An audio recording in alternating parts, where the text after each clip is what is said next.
those two guys that are like fighting? Those two golfers. Oh yeah, we could do. Yeah, so what is it? Because will you explain that to me? Because I have no idea. Yeah, what that so is. Bryson DeChambeau. Great names. Great names. And Brooks Koepka. So they're two professional golfers, two outstanding golfers, both two guys that are known for hitting the ball long. Bryson, by far, hits the ball the longest of anybody that's ever been on a tour. Not necessarily always hitting it where he should be, though. People are very on the fence. Our grandpa, 91 years old, loves Bryson DeChambeau. He's got the Sega deal.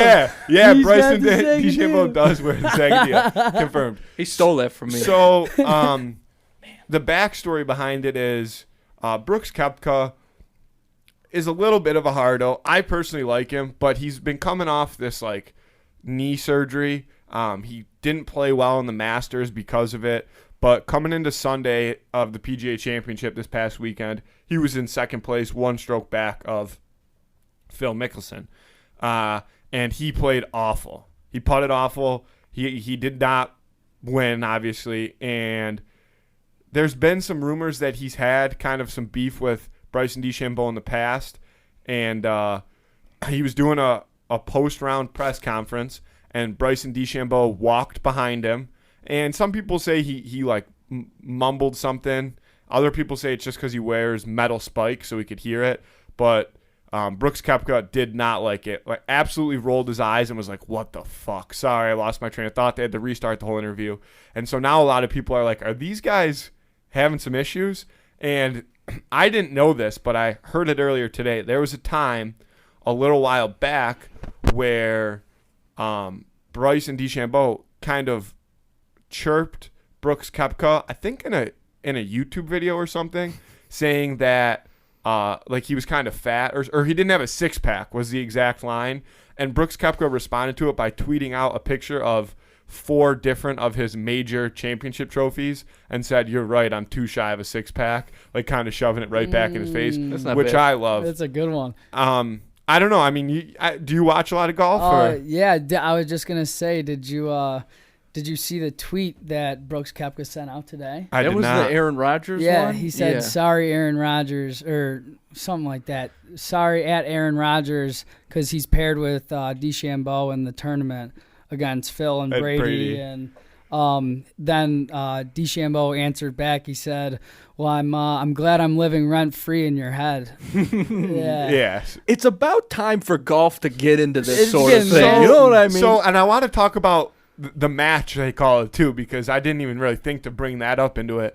But I guess the PGA, within like the past month or so, the PGA announced this thing. I think it's called PIP, which I would guess stands for PGA Internet like something, because now whatever golfer has the biggest social media influence throughout the rest of the PGA season, I guess, wins like $50 million. From this? From the PGA, yeah. Oh, really? Because they want to grow the game of golf into... Really?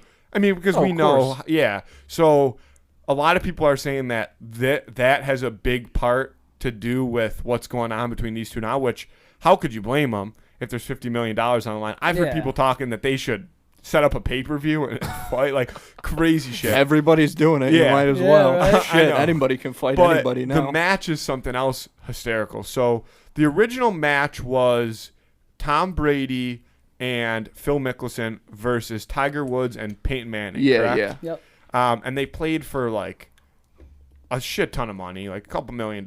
But all those guys, you know, they have it. So they did it, and they televised it. It was kind of a cool event, and they're coming back and doing it again. So Phil Mickelson and Tom Brady, as the reigning champions, are taking on Bryson DeChambeau and Aaron Rodgers.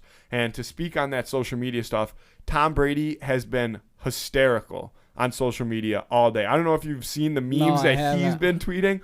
So the picture of Bryson walking past Brooks Koepka and Brooks Koepka rolling his eyes has become a meme, kind of. Like, people have been putting different things on it. And so Tom Brady's been tweeting it out all day. He's tweeted it out 3 times with different – I don't remember exactly what they say. I'll have to look it up while we continue talking.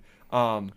Just chirping the crap out of – I'll look it up right now. Saying just hysterical shit. And, of course, Bryson DeChambeau starts getting involved too, and he's like, oh yeah, like blah blah blah, like Deflategate starts bringing that crap. Yeah, so Aaron and Bryson.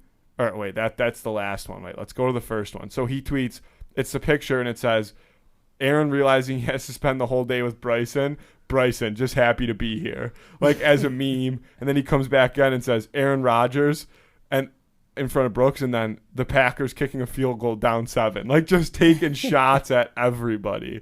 And so I think we already talked about Tom Brady, but I guess I might as well bring this up. I think since he's left New England, he's been a lot more likable. Would you agree with that? Yeah, I mean, he's the best of all time. Yeah, but not even from a football standpoint. I feel like he was just such kind of a hardo under Bill Belichick because it's that Belichick mentality. And the mentality of that whole city, frankly. And so now that he kind of has the freedom and figured out he can still be the greatest of all time and he doesn't have to do that under Belichick, I think he's just having a That's field what I day. think it is. I think since they won the Super Bowl this year, he just seems so much more relaxed, you know? Yeah, like those pictures of him just sauced getting off the boat after they won the Super Bowl. Very relatable, very relatable. I'm not going to sit here and say he's like looking like a normal guy or anything now, because I think he's still a little...